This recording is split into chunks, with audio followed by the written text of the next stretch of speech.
Պարոն Անանյան, Հայաստանում միանշանակ չընդունվեց Ադրբեջանից, նաև Ադրբեջանով ցորեն մեզի վերել եմ, մարդիկ անգամ բոյկոտում են և այլն, ձեր իշխանության գալու պարագայում, դուք ինչպես եք պատկերացնում այս Ադրբեջանի հետ առևտուր կանեք արդյոք մեր հակառակորդ երկրի հետ թե ոչ, և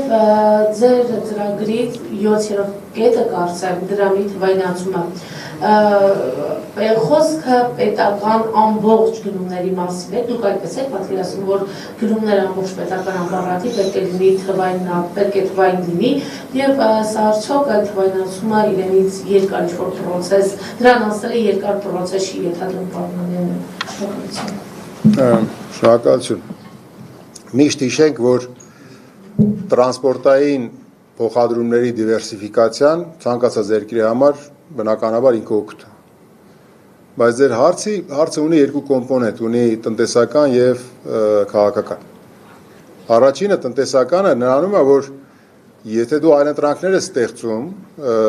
տարբեր երկրներից ուզում ես դիվերսիֆիկացված ներմուծումներ ունենալ, ապա դու պետք է գնահատես, թե քո ներմուծումները որ երկրից ես բերում։ Ունենալով մտքումդ, որ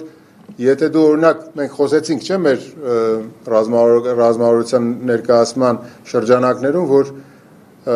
ներմուծող երկիրը ըստ էության ֆինանսավորում է այդ երկրի հնան եւ նրա տնտեսությունը։ Մենք պետք է գնահատենք, մենք տնտեսական բաղադրիչը դրանում է, մենք արդյոք ուզում ենք օրինակ Ադրբեջանի հնան մեր ազգաբնակչության սպառման հաշվին ավելացնենք։ Մեր կարծիքով ոչ, չենք ուզում։ Հետևաբար այլընտրանքներ փնտրելու ճանապարհին Ադրբեջանը առաջնային այլընտրանքը չի իմ կարծիքով։ Երկրորդը քաղաքական առումով երբ որ դու դեռ ունես չլուծված բազմաթիվ խնդիրներ, երբ որ դու միջազգային ատյաններում ունես հայցեր ներկայացված եւ այդ հայցերը մեր կարծիքով պետք է ավելացնես եւ ավելի կոշտ ու ավելի հասցեական պայքար մղես,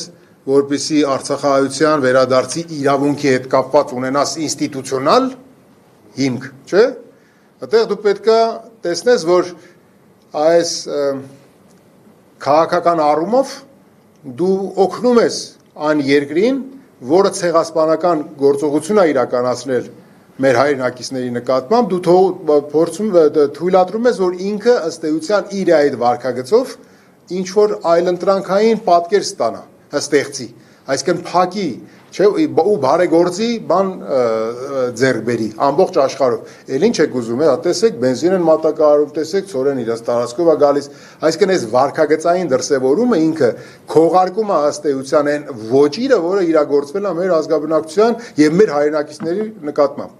Բայց ելի խնդրում եմ ժողովուրդ ջան, եկեք տնտեսական հարցերով։ Հա, թվային դրամը, տեսեք, թվային նախ չենք ասում դրամի թվայնացում, ասում ենք թվային դրամ, դրա մեջ տարբերություն կա։ Թվային դրամը դա երրորդն է, կանխիկ, անկախիկ եւ թվային դրամ։ Թվային դրամը ասում ենք, որ աստիճանաբար ամբողջ գնումների համակարգը գնալու է։ Ինչպես ենք մենք դա պատկերացնում։ Թվային դրամի կոնցեպտը իրագործվելու է էլի կարճաժամկետ, երկարաժամկետ, միջնաժամկետ, կարճաժամկետ հեռանկարներով։ Կոնցեպտը երբ որ ազդարարվում է, ինքը նաեւ սկսում է ռեեստրից առաջնային այն ապրանքներն ու ծառայությունները, որոնք պարտադիր պետքա թվային դրամով ձեռք բերվեն Հայաստանի Հանրապետությունում։ Եվ մենք պետքա իրար հետ ընտրենք այն խոցելի պետական գնումների խոցելի գնումները, որոնք են, որ առաջին հերթին պետքա թվային դրամով լինեն։ Օրինակ կարող է մենք ամբողջ պետական համակարգների ենթադրենք վառելիքի մատակարարումը սկսենք թվային դրամով։ Առաջին ծիզեռնակը, հետո աստիճանաբար գնանք։ Միջնաժամկետ հեռանկարում այո ամբողջ պետական գնումները պետք է անցնեն թվային դրամով, որպեսզի գնման բոլոր գործարքները լինեն այդպես համաժամանակեցման, ասենք այդ բանում, չէ, ներողություն, օնլայն ռեժիմով վերահսկելի եւ տեսանելի, traceable, ինչպես ասում են, հետագծելի։